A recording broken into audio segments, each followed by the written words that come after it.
Assalamualaikum warahmatullahi wabarakatuh. Selamat pagi, hai Sobat Depati. Kembali lagi dalam acara Depati Podcast. Bersama saya Dr. Melania Ramadini atau bisa disapa dengan Dr. Lani. Untuk membuat podcast kita pada pagi hari ini, saya punya pantun nih. Pangkal Pinang Sungai liat, Cakep. singgah sebentar membeli es. Cakep. Jangan cuma lihat-lihat, yuk disimak Depati Podcast. Hari ini kita sudah ditemani salah satu narasumber, yaitu dokter spesialis obstetri dan ginekologi yang ada di RSUD Depati Barin. Selamat pagi dokter. Ya, pagi. Iya, boleh memperkenalkan dirinya dok? Oke, terima kasih. Nama saya Muhammad Ruhyat Amar Yasin, ya. Sehari-hari dipanggil ya Amar. Saya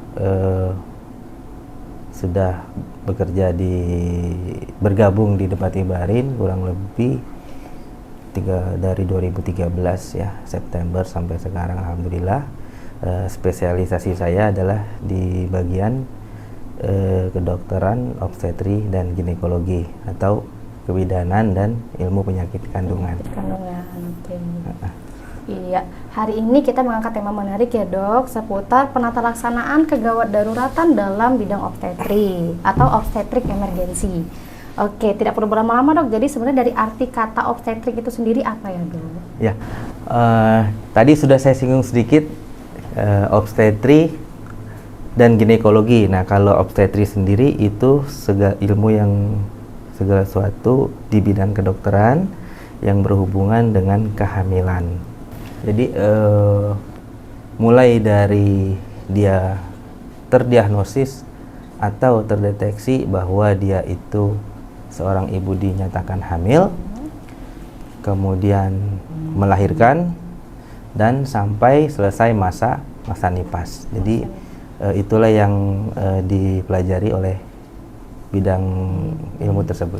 Ilmu tersebut ya dok. Oke, di sana mencakup ke ibu hamil sampai melahirkannya dok ya prosesnya. Iya. Benar. Oke, terus kira-kira kegawat daruratan apa saja sih dok yang bisa terjadi dalam kasus obstetri? Nah, sebelum kita masuk ke kegawat daruratan, apa saja yang masuk dalam bidang obstetri ini, kita harus tahu dulu definisi dari obstetri emergency.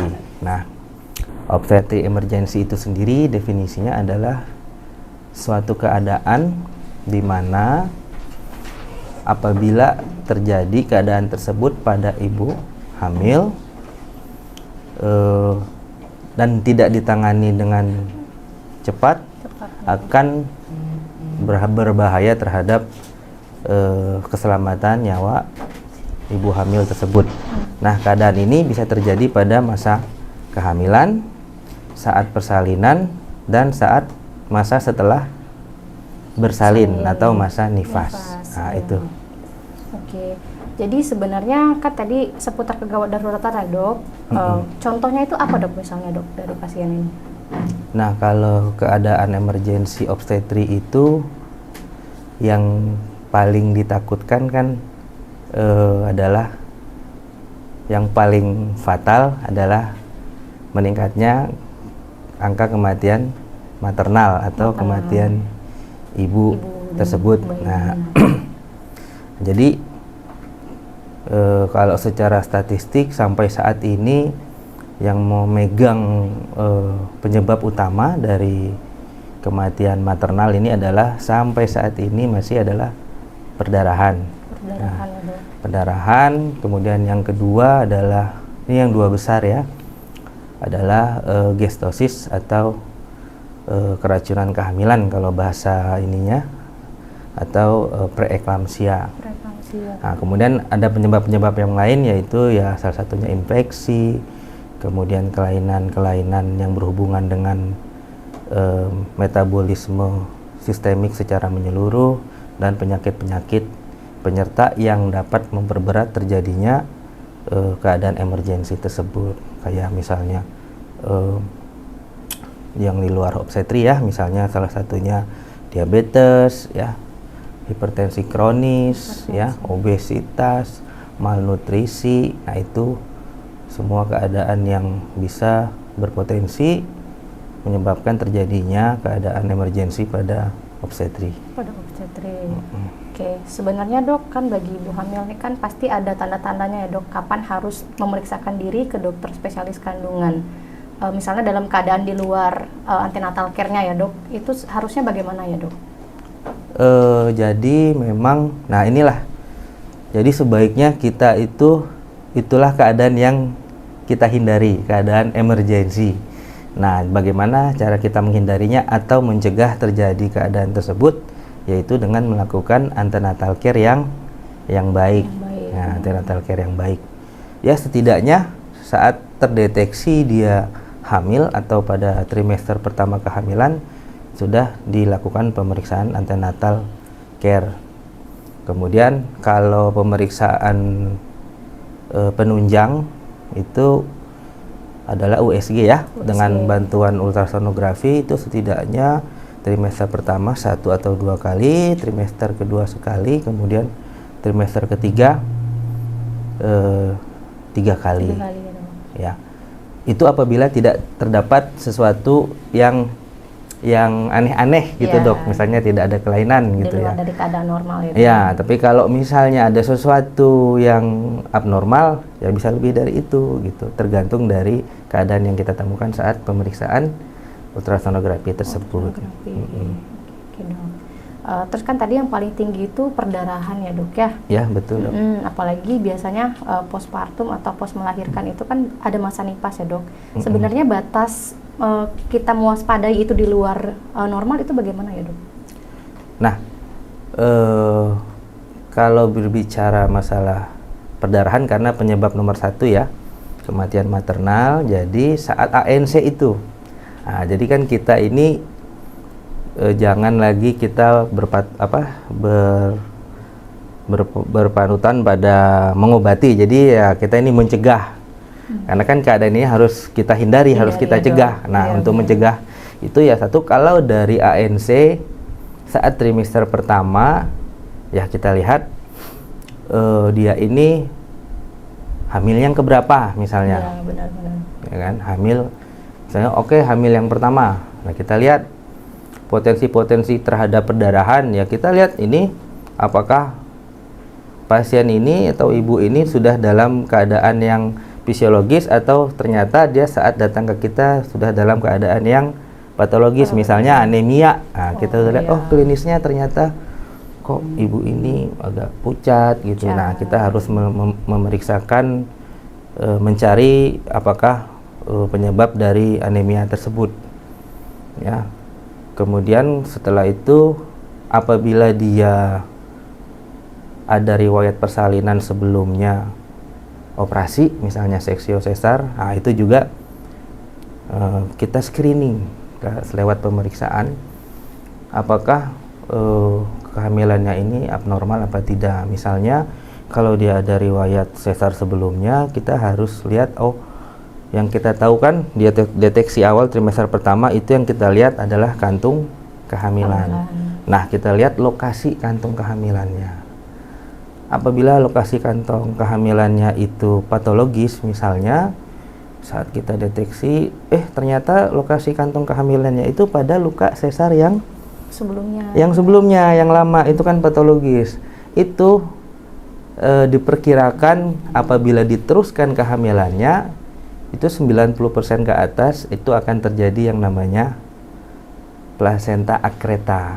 Nah, itulah kalau sudah terdeteksi plasenta akreta, otomatis pasti dia akan terjadi perdarahan. Kalau dia lewat trimester pertama, ya dia bisa terjadi prematur. Karena jarang sekali plasenta akreta itu bisa sampai aterem atau di atas 37 minggu. Dan itu kalau dia tidak terdeteksi, ternyata langsung terdeteksi saat di meja operasi, plasenta akreta. Itu angka kematian maternalnya itu sangat tinggi, bahkan di atas 50%. Nah, itulah gunanya kita lakukan tindakan pencegahan. Gitu loh. Pencegahan dengan screening tadi. Saat trimester pertama. Nah, itu salah satu contoh. Ya, kalau misalnya contoh yang lain, misalnya dia itu memang tidak pernah ada riwayat operasi. Tapi kita lihat ternyata dia ini sudah hamil yang keberapa. Dari usia juga kita lihat. Misalnya dia grande multi atau dia sudah pernah melahirkan lebih dari 3 kali. Atau dia juga sebelumnya pernah ada riwayat perdarahan, HPP sebelumnya atau plasentanya lengket. Nah, kita juga harus antisipasi sebelumnya. Artinya kalau pasien-pasien yang kita dapatkan saat screening awal didapatkan ada risiko saat persalinan nanti terjadi perdarahan, ya kita inform concern sebaiknya pasien tersebut melahirkan di fasilitas kesehatan yang sekunder. Yang sekunder, yang lebih lanjut ya dok. Ya, artinya ada persiapan untuk tindakan operatif yang emergensi. Apalagi di rumah sakit kita ini, rumah sakit kita ini adalah rumah sakit satu-satunya rumah sakit Ponek. Nah, rumah sakit Ponek di Bangka yang sudah akreditasi Ponek. Nah, di Bangka ini ya cuman rumah sakit umum Depati Bahrin. Jadi memang sebaiknya kalau di screening dari awal dari kita ketemu di poliklinik atau di mungkin dapat rujukan, ternyata ada keadaan-keadaan yang berpotensi terjadi suatu emergency obstetri khususnya dari resiko perdarahan, sebaiknya dirujuk ke rumah sakit Depati Bahrin, karena rumah sakit Depati Bahrin sudah adalah satu-satunya rumah sakit Ponek di Kabupaten Bangka. Seperti itu. Iya, keren banget ya dok ya. Ternyata di rumah sakit umum Depati Bahrin itu Poneknya sudah berfungsi dengan baik dan ya, memang sudah, satu-satunya ya dok ya di Kabupaten Bangka. Di Kabupaten Bangka ini. Nah, sebenarnya dok, kalau kita memaksakan diri ke rumah sakit itu, apakah harus misalnya kan lewat ada beberapa yang memeriksakan ke bidan terlebih dahulu. Itu kapan beberapa kali kita ketemu dokter spesialis atau boleh dari bidan saja gitu dok? Oh, jadi ya itulah. Jadi memang di ilmu obstetri ini ujung tombak kita ini adalah bidan sebetulnya. Nah, sehingga seorang bidan itu harus bisa menilai dan mendeteksi, oh ini memang bisa ditangani oleh bidan. Oh ini memang bukan fisiologis, artinya sudah mau mengarah ke patologis, jadi harus dilakukan pemeriksaan lebih lanjut ke fasilitas kesehatan yang sekunder. Jadi sebaiknya memang bidan itu sudah harus bisa memilah gitu. Oh ini memang ini. Karena apabila terjadi rujukan yang terlambat, nah itu berbahaya sekali. Resiko ya dok. Resiko. Jadi seperti itu. Oke. Wah, ini ya dok, menarik sekali ya seputar kehamilan yang beresiko. Ini dok, boleh dijelaskan lagi dok, seperti apa sih kehamilan yang beresiko itu? Kehamilan yang beresiko. Jadi sebenarnya keadaan hamil aja itu adalah sebuah resiko. Ya, ibu hamil fisiologis segala macam belum tentu dia nanti akan saat persalinan akan tidak ada komplikasi. Kehamilan aja sudah beresiko. Makanya kita screeningnya harus dari sedini mungkin dan harus tepat.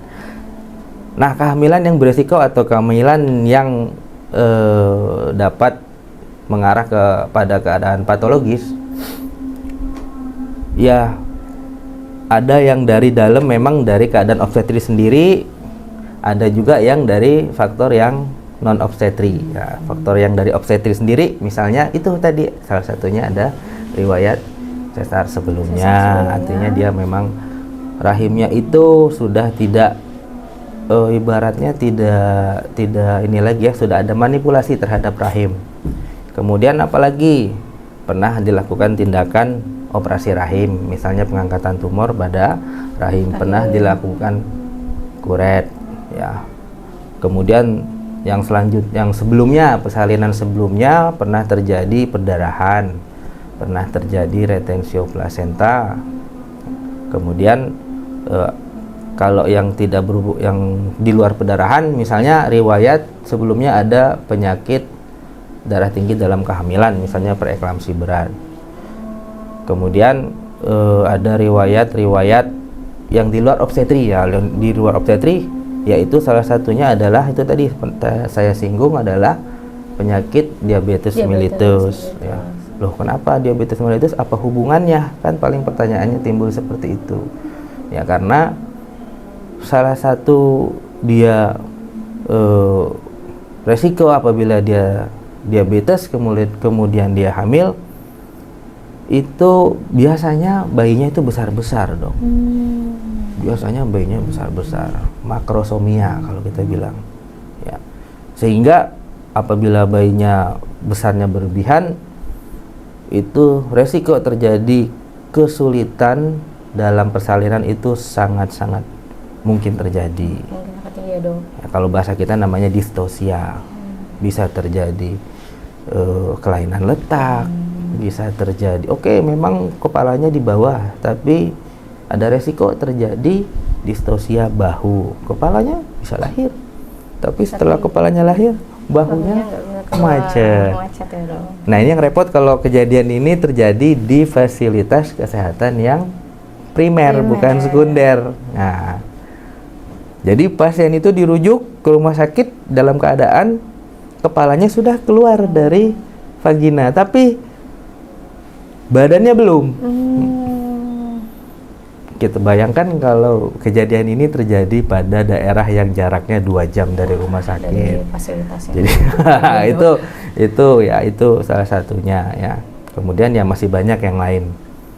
Keadaan-keadaan yang di luar obstetri itu tadi masih banyak, hipertensi juga bisa, kemudian infeksi.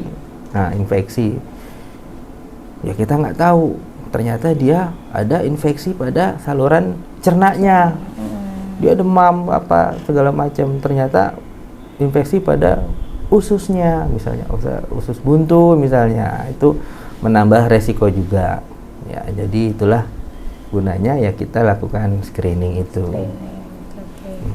Iya, baik. Wah, topik menarik dari Dr. Amar, spesialis obgyn. Oke, bagi teman-teman Sobat Depati yang ingin memeriksakan diri ke Rumah Sakit Umum Depati Barin, ya bisa dilakukan ya. Di sini sudah sangat baik, fasilitasnya lengkap. Mungkin ada kata-kata tambahan Dok penutup untuk Sobat Depati. Udah selesai ya, cepat juga ya. Ya, jadi intinya keadaan obstetri emergency ini adalah keadaan yang harus dihindari. Jangan sampai kita sampai pada keadaan tersebut, tapi kita harus siap apabila itu terjadi. Nah, jadi seperti itu.